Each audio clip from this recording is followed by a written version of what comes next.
beneen ponk ci ba tey ci wàllu déclaration moom mooy réforme bi nga xam ne Pastef moom moo ko initié la majorité Pastef mais mu am un amendement boo xam ne bu ñu attribué à l'exécutif notamment le président de la République ci via le ministre de la Justice maître Moussa Sarr bu wax ne publication bi parce que jusque là y a que le président moom moo am obligation ñu publier sa déclaration waaye fa lañ ko yemale dañ bëgg justement mu dem ba ci président de l'Assemblée nationale ak kii di le premier ministre du donc njiitu gouvernement bi loolu ndax jàpp nga ne c'est une avancée wala dañ ko gën a yaatal pour tous les aspects ñi nga xam ñoo ko war a def lépp en quelque sorte. waaw bon du ma ne avancé la wala gën nañu yaatal. parce que boo ko xoolee ñoom bi ñu nekkee dans l'opposition le PASTEF dafa prôné woon tout simplement dissolution ou par exemple fonds politique yi. mu ànd ak un encadrement boo xamante ni dina ci am une grande transparence waxuma nag waxi li nga xamante ni mooy li ñëpp jàppoon. muy le président du PASTEF moo waxoon ni dafa xaraam. oui non boobu danañ ci ñëw. dellu si waat mu ñëw. boobu c'est les fonds politiques ñu ngi ciy ñëw. waaw amendement wu nga xam ne dafa am solo ñu koy fàttali. oui parce que tey waxatuñu waxi xaraam mais nu ñu ko légaliser. nu ñu ci amee transparence ak vue. on n'en disconvient pas. waaw danañ ñëw ci fonds politique yi. mais ci amendement wu président. amendement bi. oui dafa mel ni finalement kii lay niroo dëgg sërëx la à malin et demi. le PASTEF fi mu taxawoon c'était évidemment li ñu fi dénoncé muy cette loi personnelle bi nga xam ne dafa viser un individu en la personne du président de la République parce que les fonds politiques wala fonds secrets ou je ne sais comment lañ ko mën a waxee fonds spéciaux yi on a vu polémique bi mu fi suscité le limogeage du premier ministre fonds politique yi moo ko indi il faut le rappeler aussi pour dire que tey ñu cibler le président de la République ci kaw mu ne dañ ko war a joyanti. ak ni mu ko waxee joyanti ou pas. oui joyanti ou pas il a déçu. parce que mais vous dafa êtes wax dafa taxaw. da nga nekk opposition. oui président jël une initiative boo xamante ne ni yéen je sais pas lan moo ci seen position moom mooy fexe ba li nga xam ne ñoom ñooy wax la ñu am ci am ñu bañ ko yemale ci président de la République parce que jusque là moom la ñu mën a tiim déclaration xam ne lii ak lii la am. mais mënuñ ko am ci beneen chef d'institution est-ce que yéen pour yéen cet amendement il est pertinent. il est bon de rappeler que l'actuel président de l'Assemblée nationale. oui moo menacé woon l'opposition que ni képp ku wax ci fonds politique yi dinañ la tëj. oui apparemment fonds politique. et il avait laissé entendre aux Sénégalais que il n'a pas de fonds politique. et lui-même moo taxaw dédire boppam ne il a usé de 1,7 milliard de fonds politiques. trimestriel semestriel ba le cumul a fait que ni il se retrouve avec près de 8 milliards de fonds tey nag ñu jël cibler le président de la République pour que en amont buy dugg mu def sa déclaration de patrimoine au niveau du Conseil constitutionnel et que bu mandat am jeexee aussi mu def sa déclaration de patrimoine au niveau du Conseil constitutionnel ànd ak publicité c'est-à-dire que ce soit publié qu'on sache que ni il a ceci ou il n'a pas cela. oui le ministre de la Justice a été très alerte parce que mooy li may wax sànq à malin et demi ñoom ils voulaient le coincer et l'affaire s'est retournée contre eux et ils ont été obligés d'avaler la pilule parce que c'est une pilule amère. oui, ils n'ont parce pas que tey jii le premier ministre va faire sa déclaration de patrimoine en amont comme en aval bu génnee. et le président de l'Assemblée nationale ce que eux ils évitaient pourquoi ñu ciblé ko ces trois personnalités yoo xamante ni c'est des personnalités de la République yi nga xamante ni ils jouissent d'un pouvoir quand même énorme mais léegi nag l'encadrement de ces fonds politiques ak aussi leur fortune personnelle ça a fait débat ça a fait sujet boo xamante ni tey bu ñu yeggee foofu on dit alléluia c'est bon baax na. pourquoi nga jàpp ne Pastef dafa ñàkk pexe moo tax moo accepté cet amendement boobu. parce que il ne s'attendait pas à ça. lu tax du ngeen nangul Pastef ne justement dañu jàpp ne c'est une bonne chose ñu accepté ko et puis on passe. parce que tout simplement il s'attendait à ce que le ministre de la Justice indiwaat encore des amendements indiwaat comme ce qui s'était passé. mais malheureusement il les a contournés il a été très clairvoyant il a dit ben bon comme si c'est ça. on n'a qu'à élargir. D'accord. Que le Premier ministre en soit ciblé et que aussi le président de l'Assemblée en soit ciblé et qu'ils ont été obligés parce que mënuñu woon rétropédaler ça c'est évident. Il ne pouvait pas rétropédaler parce qu'il faut être conséquent. On ne peut pas vouloir une chose et son contraire. Qui est le président de l'Assemblée nationale, qui est aussi le Premier ministre, au point que du nangu def assujettiru à une déclaration de patrimoine. La visée, c'était une loi personnelle qu'il voulait tout simplement acculer au président de la République. Léegi en tant que citoyen parce que man gis naa ne vous vous opposez trop maintenant à PASTEF. Non, on ne s'oppose pas trop à PASTEF. Nous nous opposons à la majorité. Ba ngay wax ba léegi pendant 10 minutes. Le PASTEF comme Kiraay, c'est la majorité. Pendant 10 minutes, vous n'avez pas parlé du président, vous avez parlé de PASTEF pendant 10 minutes.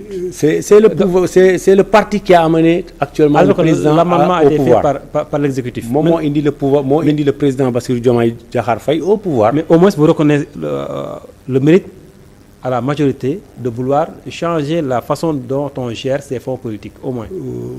Non, je ne leur reconnais aucun mérite. Ah, oui. Le seul mérite que je leur reconnais, moi, quand même, ils auront le courage de justifier leur avoir et leur fortune et que aussi, je pense qu'ils seront assez sincères pour déclarer véritablement ce qu'ils ont. D'accord. Doyen, par rapport à cet amendement de l'exécutif, pour justement yaatal publication bi parce que publication bi ci président kese la yemoon désormais danañ ko yaatal ba ci président assemblée ñu xam aussi président assemblée buy dugg ak buy génn lan mooy am-amam ainsi que le premier ministre c'est quand même une bonne chose boo xamante ne ni amendement bi jóge na ci exécutif ñëw na ci majorité bi ñu accepté ko. Bon, déclaration de patrimoine dafa amoon ci sunum réew surtout en ce qui concerne le chef d'État ce que j'appelle la symphonie inachevée.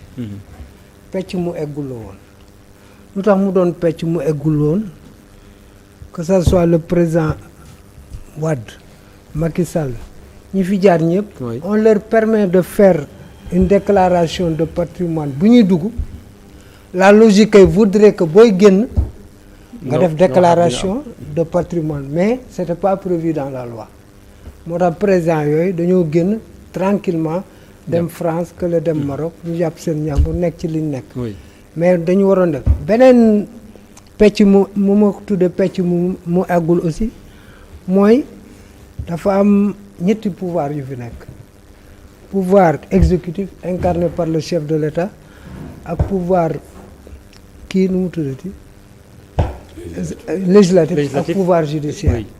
mais léegi ñu ne nag pouvoir bii yow kenn sa déclaration la ñu rendre public loolu wax dëgg yàlla insuffisance la woon man dama ko mës a jàpp ne insuffisance la woon ci sunu loi yi ñu fexe ba yaatal ko ku mel ni président de l'Assemblée nationale ak ku mel ni premier ministre même sax haute cour de kii au conseil constitutionnel war nañu mën ak yooyu yëpp ñu defal leen déclaré ñu koy rendre même mën nañu àgg sax ba ci ministre yi parce que dëkk yu mel ni France mu gën a yaatu. waaw mu gën a yaatu mën nañu ko gën a yaatal. dëkk yu mel ni France amoo problème yooyu. warul am tabou. malheureusement pour quelqu'un à qui on a confié une charge sunum réew affaire alal tabu la di nga gis ndeysaan nit ku faatu. ki nga jox sa alal quand même. nit ku faatu laa wax say doom dañuy jékki-jékki ñu ne benn waay bu jug ñëw ne leen seen baay moom kër gële. fekk xamu ci parce que dañoo am culture nëbbu. pour culture làqutu ba nga xam ne sunu alal ak sunuy man-man dañ ko léegi nag man jàpp naa ne war nañ ko gën a yaatal dem ci ministres yi. ak certains DG même parce que kuy feyeku 8 millions par mois wala 7 millions. war nañu xam aussi léegi nag public bi aussi dañ fu mel ni France amuñu problème yooyu da ngay dugg ci site bi Codé Ndiaye patrimoine ñu woon la ko amul coow du jub donc war nañu egg foofu quoi parce que alalu réew mi la contribuable bi la moom ngay gérer lépp dafa war a leer en amont comme en aval donc lii vraiment jéego bu am solo la boo xam ne def nañ ko dañ maintenir dynamique bi gën ko renforcer gën ko consolider ma des ak yow doyen waaw par rapport à loolu lu soxal président de la République ci fonds politique yi mais dafa am nag beneen débat bu am fan yi par rapport aux fonds politiques alloués à la primature ou au premier ministre ñi naan war na ko am waru ko am Ousmane Sonko moom leeral na position am nee nañ moom am na ko mu am une sortie boo xam ne aussi gën na yokk la polémique mooy un ancien ministre qui dit que c'est le premier ministre qui dispose de ces fonds politiques. waaw mais au même moment muy wax loolu. oui. un ancien premier ministre weddi na ko. Souleymane Ndéné Ndiaye. on a vu la waaw wax na ne moom amoon na fonds. benn te Ousmane Sonko ndey mbili gi. tungu ne dafa nekk ñuy nattal moom nee na am na fonds te boo xoolee suñu document administratif da ngay xam ne président de la république dañ koy allouer fonds. mais c'est que nag tuddewuñ ko nag fonds politique.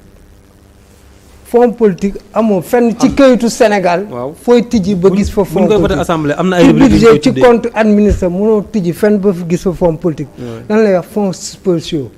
fonds secret. fonds de solidarité fonds de solidarité noonu lañ koy africaine tuddee. fonds d'intervention sociale yëpp xeetu fonds la yoo xam ne dañ koy jox pour ñu régler ay problèmes sécurité wala problème sociaux oui wala problème yoo xam ne ça a trait à la ça diplomatie. c'est pour le président mais est-ce que selon yow un premier ministre mën na disposer d'une caisse non noire. dañ ko disposer. waaw ma ne est-ce que war na ko amam déet. man jàpp naa ne parce que bu fekkee président mi ngi def li ngay wax nii yëpp. est-ce que le premier ministre moom jàpp naa ne war na ko mën a war na ko am mën a quoi am. war na ko mën a am man jàpp naa ne war na ko mën a am parce que ku nekk aussi da nga am yoo xam ne levier yoo xam ne war nga ci mën agir que ça soit le président de l'Assemblée nationale ak autre kii léegi nag xam nga fan la problème bi nekk. oui problème mooy il n'y a aucune obligation de présenter des rapports amul benn rapport financier wala relevé comptable yooyu jox aux organes de contrôle léegi loolu lan lay indi opacité maanaam lëndamaay gu rëy léegi ci biir lëndamaay boobu nag ki nekk homme politique yor kees da ciy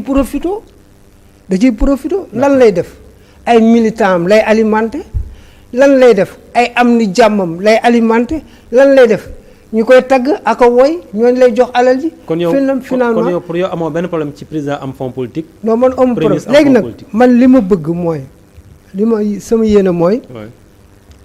ñu fonds politique ñu encadré ko tout en maintenant l'équilibre de secret. parce que am na mbir yoo xam ne booy def espionnage.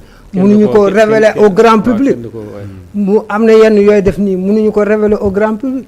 benn solidarité boo def en pays africain wala dara ak yeneen donc man daal nañ ko encadrer mais nag sunum réew moom politiciens yi boo interroger histoire képp kuy ñëw dañuy promettre kii man gis nga même le régime actuel avant ñu may ma 30 secondes avant ñu ñëw dañ doon wax suppression sax lañ njëkk a agité des fonds politiques mais gis nga bi ñu ko agité maa ngi dégg le régime passif waaw moom lañ njëkk a agité à l'époque maa ngi dégg nag ku ñuy wax Ablaye Makhtar Diop loolu du xalaat biñ koy mu ne loolu du xalaat bu waaw loolu du xalaat finalement non Ousmane Sonko sax son discours a évolué waaw finalement il y a un glissement sémantique qui est allé jusqu'à l'encadrement c'est une bonne chose. Bocar par rapport à ce débat sur les fonds alloués au Premier ministre gis nañu que bi que Aly Ngouille Ndiaye waxee tout de suite des vidéos sont devenues virales sur la toile pour démentir moom li mu wax ay prémices taxaw nañ ne ñoom amoon nañu ay fonds politiques kon defe naa ne loolu moom leer na. waaw j'ai pas suivi peut-être le ministre Aly Ngouille Ndiaye mais Souleymane Ndéné j'ai eu à entendre quand même li mu ci wax. De toute façon dans l'un ou dans l'autre les premiers ministres ont toujours usé de moyens politiques. Ce n'était pas un secret. On a vu des gens qui disaient partout que ni ils étaient soutenus diw moo leen jàppale il était premier ministre jàppale na leen xam nga l'encadrement de ces fonds surtout moo war a nekk c'est-à-dire que au besoin tey jii dañ ko war a def de sorte que du nekk fonds yoo xamante ni comme l'a dit un ancien premier ministre chaque mois trésor dem indi le temps d'argent ñu ñëw tegal la nga téye di xool loo ciy def ak koo ci jox ak koo ci dul jox le problème devait être plutôt situé au niveau du besoin exprimé mu nekk fonds boo xamante ni le ministère des finances moo koy gérer boo amee un besoin avec des justificatifs ñu jox la de l'argent autant que tu en demandes mais pourvu que ce soit justifié mais ce qui est incongru mooy. mais bu ñu ko mettre à la disposition du ministre des finances le caractère secret dootu fa nekk. non caractère secret mais l'administration elle est secrète c'est-à-dire que ni caractère secret confidentialité am na. jusqu'à où. fan la war a nekk parce que tamit nekk nga dans le besoin nga justifier ne par exemple nous avons besoin de tant de milliards wala tant de millions. pour par exemple un cas social wala un guide religieux bu feebar. il faut le transférer mu am traçabilité les kii pour mu am traçabilité justement. mooy l'encadrement qui se trouve en France. mais Pastef loolu la wax qui se trouve partout non Non, c'est si, une si, partie que nous approuvons. li nga wax nii. moom la réforme bi wax. Ouais, mais nous approuvons ça. Ouais. Pour ça, nous l'approuvons. D'accord. Parce que c'est pas, on va pas jeter le bébé et l'eau du bébé. Ouais. Mais am na ci loo xamante ne mën nañ ko rafetlu. Parce que na am justificatif. na leer ñu xam ni lii nga ko doyee lii nga ko jëlee. D'accord. mais lii nga xamante ne moom moo nekkoon fii. te muy par exemple nga yore fonds yi à ta guise ku la neex nga utiliser ku la neexul doo ko jox. et aussi utiliser ko comme arme aussi parce que il faut pas oublier que dañ ko utiliser comme arme aussi. Ouais, on a vu des présidents yoo xam ne dañ naan am ay visites au palais nit yi bu ñuy génn yóbbaale passe ay millions. ay 2 millions 3 millions 5 millions. bon loolu mënuñu ko bañ. teranga fii lañ ko fekk te aussi tamit ça c'est loolu taxul ñuy fustiger fonds politique yi xam nga lan moo ci bon l'enrichissement à partir de ces fonds politiques kooku la ñuy fustiger. un premier ministre qui devient milliardaire wala ñëpp jàpp ni kii dès qu'il est premier ministre il s'est enrichi et mënuñu justifier fan la jëlee alalam. il peut dire que c'est les fonds politiques qu'il a utilisé. après tout un premier ministre mës na ko fi wax mës na fa ni oui le président m'avait alloué des fonds politiques que j'ai utilisés à ma guise et ça n'a pas c'était pour se justifier. te kenn démentiru ko. D'accord donc Idriss Seck mës na wax lu mel noonu. Voilà, vous avez bonne souvenance. Très bien.